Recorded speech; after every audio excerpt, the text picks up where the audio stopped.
Hey guys, it's SJ and welcome back to my channel. So I feel like most of my videos for my series On the Net, which is a military series here on my YouTube channel, are pretty educational. You know, how to be a good platoon leader, how to study for the GMAT, which I think is really good, and which is how I also want that series to be viewed. However, another part of the military, which I feel like a lot of people don't talk about, but it's like a huge part of your military life if you're single, is dating in the military. I wanted to talk about it today on my channel because there are rules. There are definitely rules about dating in the military. They're not written down anywhere. Well, okay, some of them are written down some places, but most of them are not written down anywhere. And I thought it'd be an interesting video to kind of share with the viewers today. But I feel like most of my viewers kind of have some insight into my dating life, and so I wanted to bring another voice onto the channel today. So I'm bringing Mark from The Veteran Professional.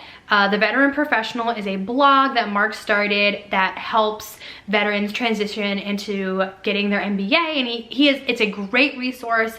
I'm gonna let Mark talk about that a little bit more later on in the video, but he's gonna be joining us today, so I hope you guys are excited. That's fun. Okay, wait, before we get started, beard. Yeah. Like when you get your DD-214, as a dude, there's a slight clause down there at the bottom that says you have to grow a beard. Of course. Immediately upon leaving the military. I know, I didn't get that memo. Hey Mark, how are you today? I'm doing well, Sarah. How are you? I'm good. Thank you for coming onto my channel today and being a part of my On the Net series, which is a military series on my YouTube channel. And I thought it'd be really fun and also informational to talk about dating in the military because there are rules. I just thought it'd be good to bring on somebody else too, especially somebody with a guy's perspective. So I think it'd be great to start off by you talking about yourself, just who you are and where you're at now in life. Sure. So I went to University of Maryland and graduated in 2011, commissioned, went to the infantry. So I did my first 4 years in the Army as an infantry officer in the 82nd Airborne. During that time, deployed to Iraq in 2015, and then came back from that deployment early and went into the civil affairs and selection and qualification, and then spent the rest of my time, the next 4 years, in civil affairs. And so during that time, deployed to Syria and Saudi Arabia, and then this past December decided to get out of the military. Well, that was when I decided back in like 2017 or so was really when it was. But this past December, finally got out. And the original game plan was to get out in December and then travel the world for 9 months before starting my MBA this fall. Coronavirus came in and totally screwed up that plan for me. I'm so sorry. Ruined all of my travel plans. So I ended up coming back to the States and moving in with my sister, her husband, and her 2 small kids to help out with them. And so now I'm a part-time blogger, part-time Uncle Nanny until school starts this fall. Right, and talk about your blog because I think it's amazing. Yeah. So as I was getting out, going through that whole process and everything, I was experiencing, just witnessing some frustration with the process. As I'm sure anyone who's gotten out of the military can attest to, that it's not everything you want it to be, the process. So that happened. I had a bit of an entrepreneurial spirit, and then I also happened to really like to write. And so all 3 of those things kind of coalesced into me creating this blog called The Veteran Professional. And so what I do is I write on there specifically about veterans interested in going to grad school, pursuing entrepreneurship, and then additionally pursuing professional careers after their time in the military. And then part of also what I try and do is tease through the gazillion resources that are out there for transitioning veterans and push the better ones to the top. So that, when you're going through your transition process, you can come to my site and see, okay, these are kind of like the best resources for me to use, and these have been tried and tested and are the better ones that I want to go for during my process. Right, and if you guys haven't checked it out, and you should because it's amazing, like I said. I would like to ask now about, you mentioned in your podcast, which is also great, I'll link that below, you mentioned dating in the military, which is how I got this whole idea anyways, and how you were frustrated. So I wanted to know if you could elaborate on that. Sure, and quick plug, because I forgot, because we only have 1 episode out. The podcast is called The Veteran Semi-Professional, and I teamed up with Brendan from The Life of Brendan, who also has a YouTube channel, and he and I started it as kind of a way to share a lot of the stuff that's on the blog, but in a little more laid-back manner. We curse a lot, we drink, we talk about dating, and it's a little more fun while also trying to talk about some of the important aspects of the transition process. Dating as an Army dude is tough. It's a challenge. You know, I don't want to scare anyone, but you know, I spent 8 years on active duty, and I had 4 major relationships as an adult. Every one of them ended around either PCS or deployment. And you know, that's not the Army's fault by any means. I take total ownership of, you know, the failures that happened within those relationships, but it definitely didn't make the situation any better.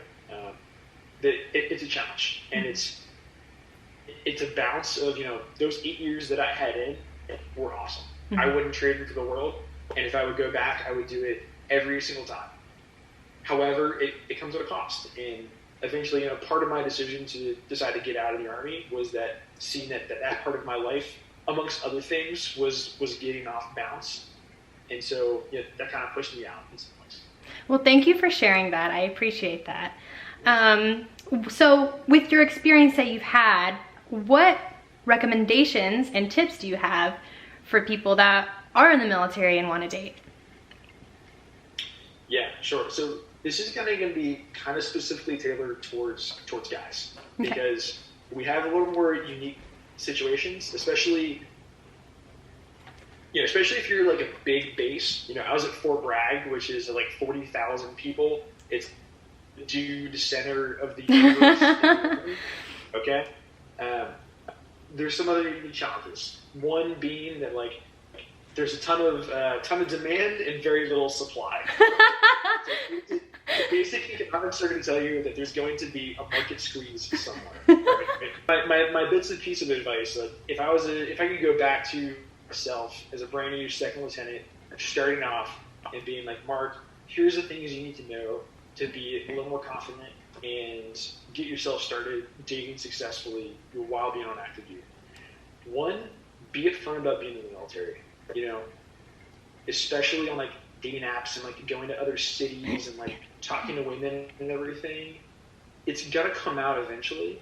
I'm not saying you need to like lead the conversation with it, but don't try and hide it. You know, if you try and say like, I work for the government in this job, or heard that before. I'm a logistics specialist somewhere, you're just going to get caught and end up looking like a total idiot.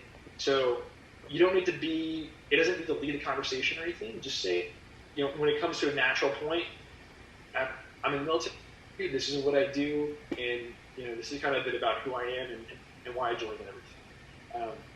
And so that kind of gets into my next piece of advice, which is have thick skin, okay? Okay. Now, most women, oh, cool, you're in the Army, that's awesome. But I definitely encountered some that were like, nope, hard stop, I don't date Army dudes. Sorry about it. Didn't happen a lot. I don't want to make that seem like it's a big thing. But for some women, definitely it can be a challenge. And I 100% totally get that, right? You know, my last girlfriend, we started dating, and then I was like, ugh, in like 4 months, I got to deploy for 6 months. So, like, that's awesome. And for some women, that can be like immediate showstopper. So I would just have thick skin and like don't take it personally, and then just embrace the fact that like you're in the Army and sometimes. Yeah. And then my third piece of advice is don't settle. All right. And what I mean by this is the reality of the situation is that attractive, high quality, ambitious women don't go to places like Fayetteville, North Carolina, or Clarksville, Tennessee, or Killeen, Texas.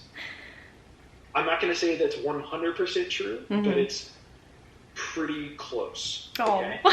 And you're going to have, like, if that's the type of woman that you want to go after, sometimes you're going to have slim pickings. And don't lower your standards for expediency is what I'll say. I've seen some friends, I saw some friends fall into that trap of they wanted to be in a relationship, or like they wanted, you know, girl, whatever, and they lowered their standards and like came back to fighting. And, you know, that's a good piece of advice for any relationship that you're ever going to have in your life is you want and don't fall short of that. Mm-hmm. But especially when you're stuck in a Fayetteville, North Carolina, or Texas, you're trying to find that person, right? There's some sweet girls there. There are. I'm not saying 100%, okay? You're just a little harder to find sometimes. That's fair. I'll say it. They're definitely there. There's some fantastic women. You get some hate messages in your DMs like, this guy. No, you're fine. The other problem that I routinely had, I would be out and about in town, and I would like see someone and be like, oh man, she's you know what? I'm gonna go up and talk to her. And then 99% of the time in a military town, she had a wedding ring on. Mm-hmm. So my fourth piece of advice is be on the lookout and be careful. Okay. And unfortunately, there are some women who are going to try to take advantage of you as a military man, right? Now, the like unfortunate myth that's out there is like there's this woman who is just seeking you for your TRICARE and your pay benefits and everything. Is it a myth? I encountered it maybe like once or twice. Okay. Overwhelmingly, I think it's mostly untrue. Okay. Mm-hmm. So I definitely don't want to paint that picture, but they exist. There are women who are trying to take advantage of the fact that you're in the military. Maybe you're stuck in a town and you're lonely and like you're seeking comfort, and people will try and take advantage of that. It is absolutely out there. I know friends that it's happened to, and you have to be careful for it. Mm-hmm. The other kind of like last part of this is, I'm not on active duty anymore, but I still care about those that are. Is that it can become a security concern. Especially if you have a clearance, if you're working with classified information or something, there are women who will take advantage and quote unquote honeypot you in order to get information. Wait, what is hunt? Oh, never mind. I take it back. I know what that means. I really didn't want to have to explain that. And I think probably one of the more important pieces of advice that, like, if I could go back to Second Lieutenant Delaney, brag for the first, is avoid trying to have FOMO with your non-military friends. Okay. And so what I often found was, I would get on social media and see my buddies who lived in New York City and Baltimore and Chicago and like all these cool places, and they're doing all this like super cool fun stuff and living in cities and like, oh my god, that's awesome. And I'm stuck in Fayetteville, and it kind of sucks sometimes, right? Mm-hmm. Now, again, I wouldn't have traded that for the world. I made some fantastic relationships that I wouldn't have otherwise, and learned a lot of great stuff and got to do some really, really cool stuff that I wouldn't want to take back. But it can be easy to start going down that Instagram, Facebook rabbit hole of like seeing what your friends are doing and being like, oh man, this is a bad decision. I shouldn't have done this. Like this sucks. Like my life's terrible. It's really not. Okay. Mm-hmm. You're also only seeing the highlights of what's happening. Mm-hmm. Everything else. They're not getting to re-enlist soldiers out of airplanes and shoot 50 cows a night. Like that's super fun. Yeah. Right. And they don't get to do it. So there's pros and cons both ways, y'all. Right. I think all your facts are very valid. It's interesting where you're coming from, and I think now I'm actually going to be inspired to make a female version of this and get a girl to do this, because I think females face very different challenges, and well, I should say female in the military dating, versus like men, because some of the things that you listed is like, I didn't really deal with that, but I had like other things that I was thinking about. Everybody, go follow Mark's social media. So do you want to plug in your stuff here? Yeah, definitely. So the website is theveteranpro.com. All right. Someone had already taken the veteran professional, whatever. Rude. I don't know who that guy is. theveteranpro.com. And then on Instagram, Facebook, and LinkedIn, it's the veteran professional. And then my personal Instagram is Mark B. Delaney. Great. Okay, so I'm going to put all of his info below and on the screen. Thank you, Mark, so much for your time today. I really do think everything you said was pretty on point and was super useful information. So I feel like someone somewhere is going to find this very helpful. So thank you for your time today. Cool. Absolutely. Thanks for having me. Well, I hope you guys enjoyed this video, found it interesting, maybe some helpful tips from it. Don't forget to show Mark some love on social media.